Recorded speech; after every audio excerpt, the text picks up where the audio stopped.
नाज़रीन अस्सलाम वालेकुम, आप देख रहे हैं हमारा यूट्यूब चैनल और फेसबुक पेज और मैं हूं आपका मेज़बान गालिब सुल्तान। नाज़रीन गुज़श्ता दिनों ये ख़बर और एलामिया मोदी सरकार की तरफ से सामने आया था कि वो दिवाली की जो सेलिब्रेशन है वो जम्मू कश्मीर में तैनात अपने सिपाहियों के साथ बैठ के मनाएंगे, क्योंकि उनके बकौल और फिर वो वहाँ पे गए और उन्होंने वहाँ पे वो एक भरपूर सेलिब्रेशन की। बड़ा इनका खूबसूरत लिया था जनाब, इन्होंने फ़ौजियों का लिबास पहना हुआ था, खूबसूरत ग्लासेस लगाई हुई थी, सर पे फ़ौजियों वाली हैट थी और ये वहाँ पे किस्म की जंग लड़ने गए हुए थे और अपने फ़ौजियों का मोराल हाई करने गए हुए थे। और इनका हदफ वहाँ पे जाने का ये था कि वहाँ पे मौजूद फ़ौजियों का मोराल हाई किया जाए। देखिए नाज़रीन, इनका मोराल हाई करना तो मोदी साहब का बनता था, क्योंकि इनकी फ़ौज का देखिए ना, अब चाइना ने इनके साथ क्या किया। उन्होंने इन्हें चपेड़े मारी, फिर उन्होंने इन्हें ठुड्डे मारे, जूते मारे और चेहरे इनके सुझा दिए चपेड़े लगा लगा के। और जब ये सारा मामला हुआ तो उसके बाद उन्होंने क्या किया, फिर इनकी जनाब उन्होंने वीडियोज़ रिलीज़ कर दी। अब जब वीडियो रिलीज़ हुई तो फिर पूरी दुनिया ने देखा कि यार ये आलमी मयार की भारतीय फ़ौज और चाइनीज़ फ़ौज ने इनका हाल क्या कर दिया है। मतलब इतनी इन्हें इनकी ठुकाई की है, इतने इन्हें जूते मारे, इनके चेहरे जनाब फूले हुए हैं और इतना मतलब इन्हें मारा है। तो फिर इससे क्या हुआ है कि इनकी फ़ौज का मोराल बहुत ज़्यादा डाउन हुआ है और फिर वहीं इन्होंने मार नहीं खाई। नाज़रीन जम्मू कश्मीर में कोई 8 से 10 नौजवान एक्टिव हैं, उन्होंने कोई असलहा उठाया हुआ है और जहाँ उन्हें भारतीय फ़ौजी मिलते हैं वो वहाँ इनके जनाब भून के रख देते हैं। और ये ख़बर पहुँचती है पीछे भारत में तो वो बिल्कुल हैरान है और परेशान है कि हमारी वहाँ पे इतनी अच्छी फ़ौज है, वेल ट्रेंड है, वेल इक्विप्ड है, उन्हें हर तरह की सहूलियात हासिल है, लेकिन उसके बावजूद 4 जवान उठते हैं, बंदूकें उठाते हैं, ना उनके पास ट्रेनिंग है, ना उनके पास काम का असला है और ना इन्हें कोई स्ट्रेटेजिक एज हासिल है। उसके बावजूद वहाँ पर आते हैं और भारतीय सिपाहियों की ठीक ठाक ठुकाई करके चले जाते हैं, भून देते हैं और फिर जब वापस आते हैं तो इनकी देखते हैं कि लाशें पड़ी होती हैं। तो इस चीज़ ने मतलब चाइना के फ्रंट के ऊपर भी इनकी ठुकाई हो रही है। वो तो चले एक आलमी मयार की फ़ौज है चाइना BPL है, तो उन्होंने तो चले ठुकाई कर दी, वो तो चले बनता है। उस वजह से जो मोराल डाउन हुआ वो भी चले ठीक है, लेकिन ये जो मोराल कश्मीर में डाउन हुआ, मतलब आराम से जवान उठते हैं, बंदूकें उठाते हैं, आते हैं जनाब, इनके सिपाहियों को गोली मार के चले जाते हैं और ये बाद में जनाब इन्हें मिलती हैं तो अपनों की लाशें। तो इस सिचुएशन ने ना मजमूई तौर पर इनकी फ़ौज का मोराल बहुत ज़्यादा डाउन कर दिया है और इस डाउन होने की वजह से फिर मोदी साहब वहाँ पे पहुँचे हैं कि चलें यार हमारी फ़ौज के पल्ले कुछ नहीं रह गया, इनकी सारी हवा निकल गई है, तो मैं वहाँ पे इनके साथ थोड़ा बैठता हूँ और इनका थोड़ा मोराल हाई करता हूँ। तो नाज़रीन ये वो वहाँ पे पहुँचे थे मोराल हाई करने और उस दौरान इन्होंने जो खिताब किया है वो बड़ा कमाल का था। उस खिताब में इन्होंने 2 बातें बड़ी कमाल की हैं। पहली, सबसे पहला जो इन्होंने जनाब वहाँ पर बयान दिया है ना, उस बयान में इन्होंने ये कहा है कि ये जी पाकिस्तान के ऊपर सर्जिकल स्ट्राइक करेंगे। तो नाजरीन ये इन्होंने ऐसा बयान दिया, पूरे पाकिस्तान में खौफ की लहर है। हमारे आर्मी चीफ, हमारे DGI SI, हमारे जनाब इमरान खान साहब, सारे वो एक जगह पे सर जोड़ के बैठ गए और परेशान हैं और खौफ ज़दा हैं कि यार कहीं 27 फरवरी वाली वो सर्जिकल स्ट्राइक दोबारा तो नहीं होने जा रही। मतलब ये दोबारा आ रहे हैं चाय पीने, मतलब फिर ये आएंगे, एक तेरा कश्मीर में गिरेगा, एक तेरा इधर गिरेगा, फिर हमारा एक बुजुर्ग पकड़ के उसे चपेड़े लगाएगा, फिर हम उसके जनाब उसका जो खून निकलेगा उसे पट्टी वट्टी करेंगे, फिर उसकी जनाब हम चाय पिलाएंगे और फिर वो कहेगा द टी इज़ फैंटास्टिक, और फिर द टी इज़ फैंटास्टिक के जुमले की गूंज पूरी दुनिया में गूंजेगी और फिर हम इसे बॉर्डर के ऊपर लेके जाएंगे कि जनाब ये ले जी आपका सिपाही हमारी तरफ आया था, तो उसका जहाज़ तो टूट गया, तो ये आप अपना बंदा वापस ले लें।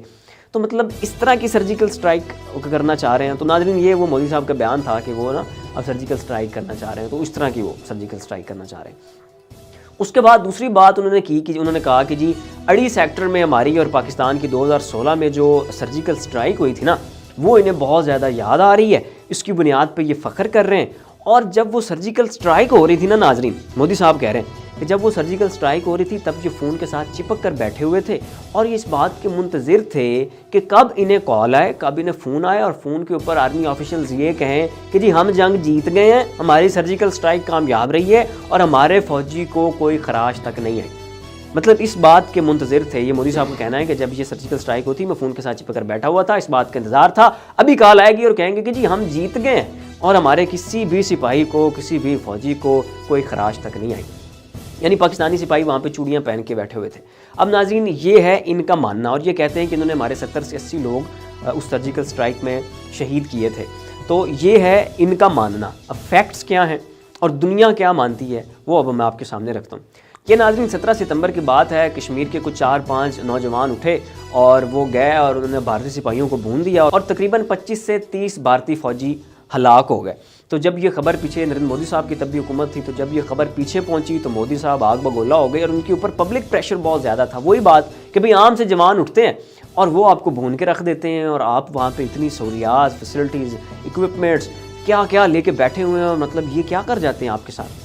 तो जब ये पब्लिक प्रेशर बिल्ड हुआ तो मोदी साहब ने कहा कि अब ये मेरी सियासी साख को नुकसान पहुंच रहा है, तो फिर मैं अपनी सियासी साख को बचाने के लिए इन्होंने फिर ये टैक्टिक किया। इन्होंने कहा कि जी हम पाकिस्तान के ऊपर सर्जिकल स्ट्राइक करेंगे।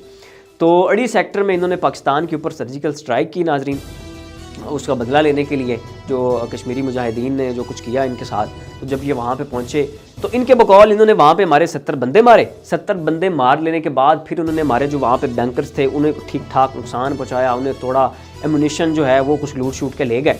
और ये है इनका मानना कि इन्होंने ऐसी सर्जिकल स्ट्राइक की थी तब। और नाज़रीन हकीकत क्या है? हकीकत ये है कि वाक़यान ये लड़ने आए थे, लेकिन पाकिस्तानी फ़ौज ने इनका भरपूर जवाब दिया था, और ऐसा जवाब दिया था कि इनके सिपाही अपनी लाशें भी छोड़ के भाग गए थे। मतलब कुछ जो सामने आए वो मार दिए गए, और जो पीछे थे वो पीछे से ही भाग गए, उन्होंने अपने सिपाहियों की लाशें तक ना उठाई।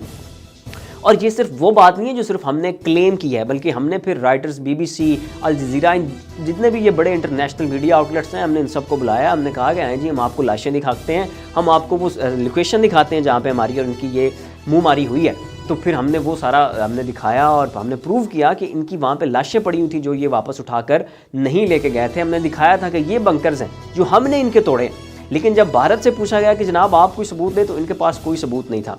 और इनकी वो सर्जिकल स्ट्राइक की उसकी भी बढ़के ऐसी थी जैसी सर्जिकल स्ट्राइक इन्होंने 27 फरवरी को की थी। तो नाजरीन ये है उस अड़ी सेक्टर के सर्जिकल स्ट्राइक की हकीकत, जिसकी बुनियाद पर ये हमें फिर धमकी दे रहे हैं। और इन्हें अगर इनके पल्ले को थोड़ी सी गैरत होती और इनके को थोड़ा सा फैक्ट्स और ग्राउंड रियलिटीज़ को देखते, तो 27 फरवरी वाली सर्जिकल स्ट्राइक को देखते हुए ये कभी भी हमें सर्जिकल स्ट्राइक की धमकी ना देते। और ख़ुद जब ये आया तो पे लोड भी गिरा कर भाग गए जनाब, और जब ये आया तो फिर 2 तैयारे गिरवा के और चपेड़े खा के दैट इज़ फैंटास्टिक कह के वापस चले गए। मतलब ये कह लेते कि हम पाकिस्तान के साथ जंग करना चाहते हैं, लेकिन कम से कम लफ्ज़ सर्जिकल स्ट्राइक ये ना यूज़ करते, मतलब कोई और लफ्ज़ यूज़ कर लेते। मतलब कितने लफ्ज़ हैं, कुछ भी इसका सब्स्टिट्यूट यूज़ किया जा सकता है।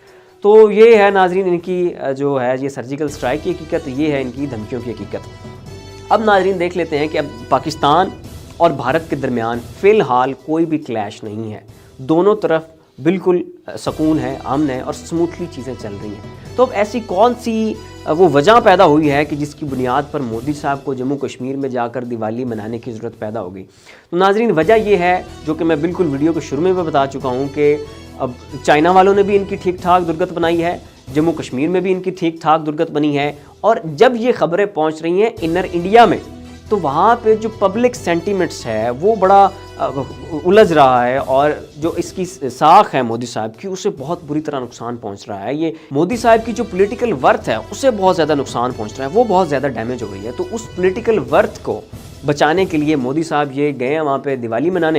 इन्होंने दिवाली मनाई है, 4-5 बड़के मारी हैं, पाकिस्तान को सर्जिकल स्ट्राइक की धमकियाँ दी हैं ऐसी जैसी ये 27 फरवरी को करने आए थे, और फिर ये जनाब वापस चले गए। तो नाज़रीन ये है मोदी साहब के दिवाली के मौके पर जम्मू कश्मीर में नौशेरा सेक्टर के विज़िट की कहानी। तो नाज़रीन आपको हमारी क्रिएशन कैसी लगी, अपनी राय का इज़हार नीचे कमेंट बॉक्स में ज़रूर कीजिएगा। इसी के साथ अपने मेज़बान गालिब सुल्तान को इजाज़त दीजिए। अल्लाह हाफ़िज़।